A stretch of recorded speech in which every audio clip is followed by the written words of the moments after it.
बतावा ये दादा, है नतिया के बेटा हमार एगो मोजा फाटल बा, मोजा नहीं खे किना, आ हई बापावा काटी रानी के नया नया सूटर किन के लिया के देता है।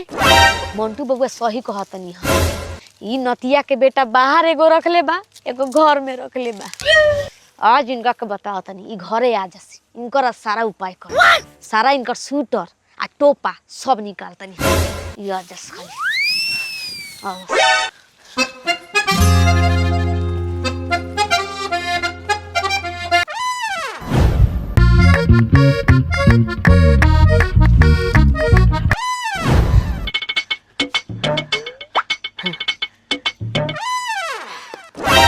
फोन में रिकॉर्डिंग ऑन कर देता आ नाती के बेटा के वैसन प्यार में फंसा के आज बतियाइन क्यों बुझा जी।